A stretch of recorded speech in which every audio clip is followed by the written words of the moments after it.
नुपुर शर्मा विवाद थमने का नाम नहीं ले रहा है। दोस्तों, रतन लाल बोल रहा हूं। काम की बात में आपका स्वागत है और पेश है अंबेडकर नामा। आज तक अब तक क्या हुआ, इस मामले में बीबीसी ने महत्वपूर्ण शोधपरक लेख लिखा है। मैंने पूरा पढ़ा है और मुझे लगता है कि उस लेख को अब सुना जाना चाहिए। अंबेडकर नामा पर आप उस लेख को सुनिए, उन्होंने क्या लिखा है। पैगंबर मोहम्मद पर विवादित टिप्पणी को लेकर दिल्ली और उत्तर प्रदेश में प्रदर्शन।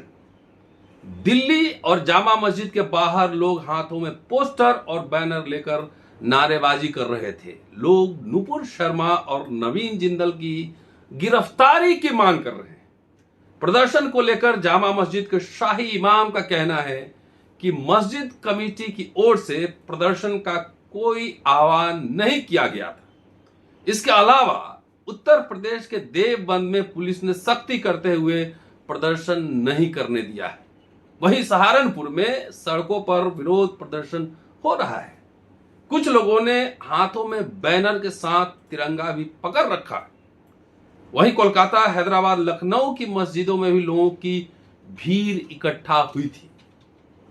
लखनऊ की टीले वाली मस्जिद के बाहर सुरक्षा के पुख्ता इंतजाम किए गए हैं। पुलिस ड्रोन से नजर रख रही थी। आखिर नुपुर शर्मा पर एफआईआर क्या बीजेपी असमंजस में है?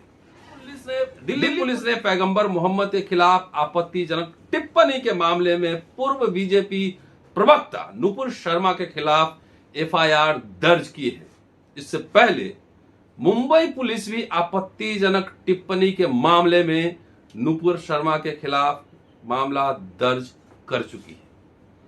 इसी मामले में दर्ज एक अन्य एफआईआर में पूर्व बीजेपी प्रवक्ता नवीन जिंदल, वरिष्ठ पत्रकार सवा नकवी, मौलाना मुफ्ती नदीम, अब्दुल रहमान, गुलजार अंसारी, अनिल कुमार मीना और हिंदू महासभा से जुड़ी पूजा शकुन के खिलाफ आईपीसी की धाराओं 153, 295, 505 के तहत मामला दर्ज किया गया है।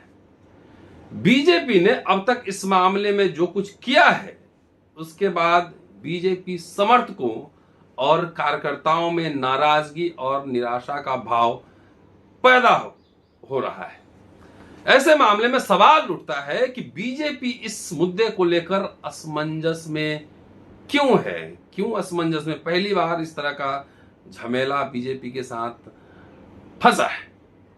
पहले जान लेते हैं कि पैगंबर मोहम्मद के खिलाफ टिप्पणी मामले में अब तक क्या हुआ है। अब तक मतलब अब तक, आज तक बीजेपी के पूर्व राष्ट्रीय प्रवक्ता नुपुर शर्मा ने 26 मई को एक टीवी कार्यक्रम में पैगंबर मोहम्मद के खिलाफ आपत्तिजनक टिप्पणी की।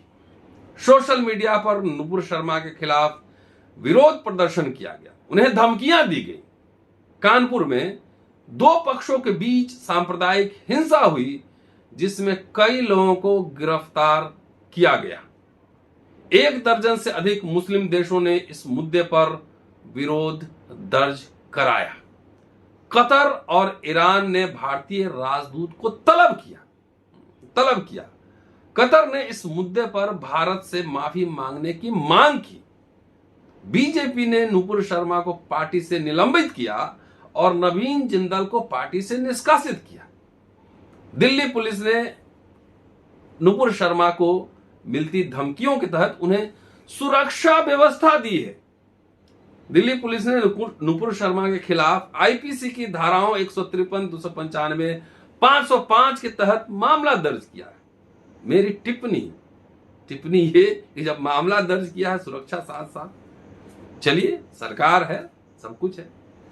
चलिए आगे रिपोर्ट कहती है कि क्या असमंजस में है बीजेपी। साल 2014 में नरेंद्र मोदी की प्रचंड जीत के बाद बीजेपी को एक ऐसी पार्टी के रूप में जाना जाता है जिसके शीर्ष नेता और जमीनी कार्यकर्ता एक ही स्वर में बात करते हैं, और वो व्हाट्सएप यूनिवर्सिटी भी बहुत महत्वपूर्ण भूमिका निभाता है। मोदी और शाह के नेतृत्व में बीजेपी पिछले 8 सालों में अपने लिए एक विशाल जनाधार खड़ा करने में समर्थ हुई है। इसी जनाधार की वजह से बीजेपी 2014 और 2019 के आम चुनाव में और 2017 और 2022 के यूपी चुनाव में भारी बहुमत से जीत दर्ज करने में सफल हुई। और यह सब नरेंद्र मोदी की हिंदू हृदय सम्राट वाली छवि, अमित शाह की चुनावी रणनीति, सोशल मीडिया समर्थकों और कार्यकर्ताओं के बीच बेहतरीन समन्वय की वजह से संभव हुआ। लेकिन नुपुर शर्मा वाला मामला ये पहला मामला है जब यह समन्वय टूटता दिख रहा है, क्योंकि एक और बीजेपी नुपुर शर्मा और नवीन जिंदल जैसे बड़े प्रवक्ताओं के खिलाफ कार्रवाई कर रही है, वहीं बीजेपी समर्थक पार्टी के इस फैसले का विरोध करते नजर आ रहे हैं। बीजेपी की रणनीति को समझने वाली वरिष्ठ पत्रकार राधिका रामाशेषन इसे बीजेपी के लिए एक बड़ी चुनौती मानती हैं। वो कहती हैं कि जब इस तरह की स्थिति पैदा होती है तो बीजेपी एक असमंजस का शिकार हो जाती है। वह विचारधारा के साथ जाए या गवर्नेंस के साथ, क्योंकि यह हमेशा आसान नहीं होता है कि इन दोनों चीजों को अलग अलग रखा जा सके। यह कांग्रेस के दौर में भी हुआ और अब बीजेपी के दौर में स्पष्ट रूप से होता हुआ नजर आ रहा है। हम ये देख रहे हैं कि बीजेपी का मतलब सिर्फ बीजेपी नहीं है। इस व्यापक परिवार में आरएसएस, विश्व हिंदू परिषद, बजरंग दल और हिंदू जागरण मंच समेत अन्य संगठन शामिल हैं जो एक ही विचारधारा के आधार पर एक दूसरे से जुड़े हुए हैं। ऐसे में जब ऐसे मौके आते हैं तो बीजेपी खुद को अपनी विचारधारा से अलग नहीं कर पाती है। इस वजह से बीजेपी असमंजस में पड़ गई है, क्योंकि नुपुर शर्मा ने जो आपत्तिजनक बयान दिया था वह अचानक तो नहीं दिया है। उन्होंने इससे पहले भी भड़काऊ बयान दिए हैं और ऐसे कई लोग हैं जो भड़काऊ बयान देते हैं। ये लोग बीजेपी या विचारधारा से जुड़े संगठनों से जुड़े होते हैं। ऐसे बयान सामने आने पर हमें पहले कभी ये देखने को नहीं मिला कि कोई सख्त कार्रवाई की गई हो। अब बीजेपी के लिए यह बड़ी चुनौती है।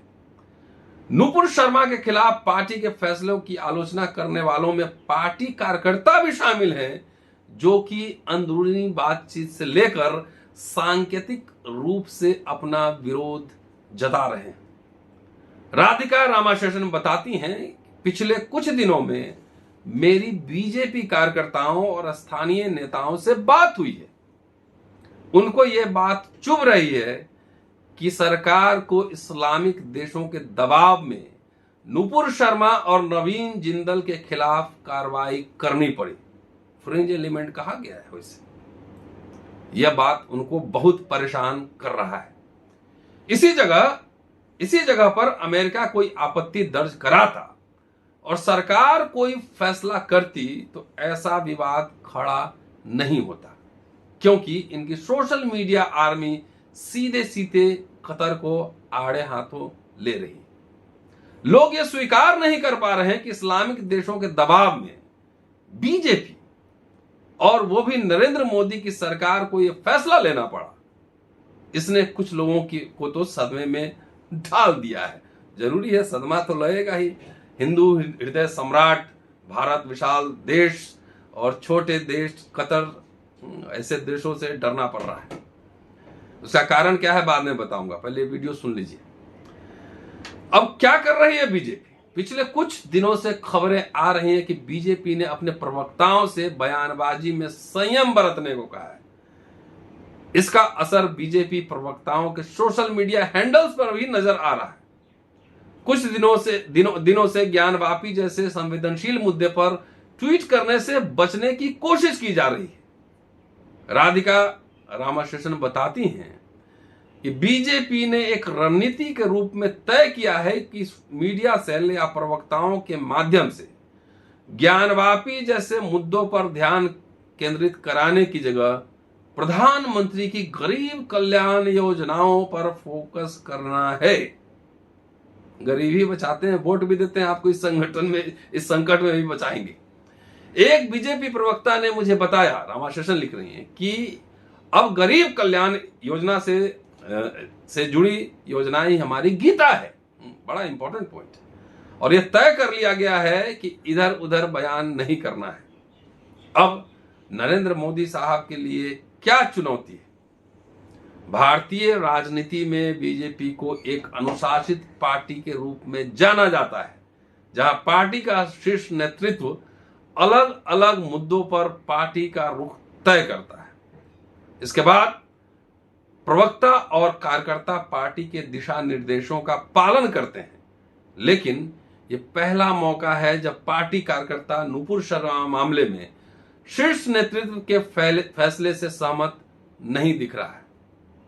बीजेपी के इस आंतरिक संघर्ष पर राधिका रामाशेषन कहती हैं, यह समझने की जरूरत है कि पार्टी के शीर्ष और मध्यम स्तर के नेता प्रवक्ता पार्टी के निर्देशों का पालन करेंगे, लेकिन जो कार्यकर्ता हैं वो किसी न किसी तरह से अपनी भावनाएं जाहिर करेंगे।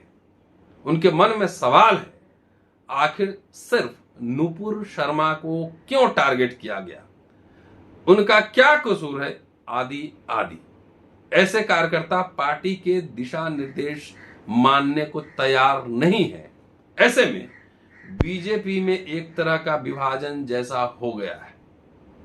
लेकिन सवाल यह उठता है कि बीजेपी और नरेंद्र मोदी के लिए कितनी बड़ी चुनौती है, क्योंकि आने वाले कुछ महीनों में बीजेपी गुजरात जैसे महत्वपूर्ण राज्य में चुनाव लड़ने जा रही है। ऐसे में बीजेपी के लिए कार्यकर्ताओं एवं समर्थकों की नाराजगी एक बड़ा मुद्दा बन सकती है। राष्ट्रीय राजनीति को पिछले कई सालों से देख रही वरिष्ठ पत्रकार नीरजा चौधरी इसे बीजेपी और नरेंद्र मोदी के लिए एक बड़ी चुनौती मानती हैं। वे कहती हैं, नुपुर शर्मा के आपत्तिजनक बयान से जो विवाद खड़ा हुआ है, उससे बीजेपी की अंदरूनी रणनीति और दिशा को लेकर बड़े सवाल खड़े हो गए। एक प्रचलित उदाहरण है कि शेर पर चढ़ना आसान है, लेकिन शेर से उतरना मुश्किल होता है। जब आपकी नीति ध्रुवीकरण की रही है, हिंदू मुसलमान के बीच तनाव पैदा करने वाले मुद्दे को उठाना रही है, जिसमें हिंदू एकजुट हो जाएं ताकि चुनाव में बीजेपी को इसका फायदा मिले, तो इस नीति पर लगाम लगाना मुश्किल हो जाता है और ये होता दिख रहा है। नीरजा चौधरी आगे कहती हैं कि मुझे याद है कि साल 2015 में बीजेपी और आरएसएस से जुड़े इनसाइडर ने मुझे बताया था कि आने वाले समय में नरेंद्र मोदी के सामने जो चुनौती आएगी वो विपक्ष की ओर से नहीं आएगी, बल्कि ये चुनौती बीजेपी के अंदर जो दक्षिण पंथ है उसकी ओर से आएगी। और ये बात आज सच साबित होती दिख रही है, क्योंकि पिछले कुछ सालों की राजनीति से निकले कार्यकर्ता को लग रहा है कि इस्लामिक देशों के दबाव में आकर हम फैसला क्यों कर रहे हैं। हम तो इस्लाम के खिलाफ लड़ रहे थे, हम क्यों बुज़दिल हो रहे हैं, हम क्यों नहीं खड़ा हो पा रहे हैं। उनके पक्ष में इस तरह के सवाल आ रहे हैं, उनके मन में इस तरह के सवाल आ रहे हैं। और ये चुनौती नरेंद्र मोदी की है कि वो जिस पद पर बैठे हैं और जिस पार्टी के सबसे बड़े नेता हैं, उन दोनों भूमिकाओं में समन्वय कैसे बैठाएं। उन्होंने अब तक इस मुद्दे पर कुछ नहीं कहा है और बीजेपी के अंदर और बाहर लोग बेसब्री से इंतजार कर रहे हैं कि वो क्या बोलेंगे। वो अब तक चुप है। अब देखिए, इंतजार कीजिए चुप्पी कब टूटेगी। लेकिन जो बीजेपी के कार्यकर्ता परेशान हैं नुपुर शर्मा को लेकर और सरकार से नाराज हैं, उनको मैं एक बात बता दूं कि धर्म की राजनीति तो ठीक है, लेकिन व्यवसायियों की नजर आप रखिए, वहां पे इंटरेस्ट अडानी अंबानी का भी है, बिजनेस इंटरेस्ट। तो आपको देखना है कि आपकी भावनाओं का कद्र नरेंद्र मोदी साहब करते हैं या कतर और यूए जैसे जो जिन देशों ने दबाव डाला है उनके सामने झुककर। नूपुर शर्मा पे एफआईआर तो हो ही चुकी है, गिरफ्तारी भी होती है, नहीं होती है, जेल जाती है, नहीं जाती है। अगर वो जेल चली जाएंगी तो बीजेपी, आरएसएस, विश्व हिंदू परिषद के जो कार्यकर्ता हैं, शायद संभव हो कि वह अपमानित महसूस करें और उनकी नाक कटी हुई लगे। शुक्रिया, keep watching and sharing, subscribing Ambedkar नामा। जल्दी मिलता हूं आपसे अगले एपिसोड में। शुक्रिया, जय भीम।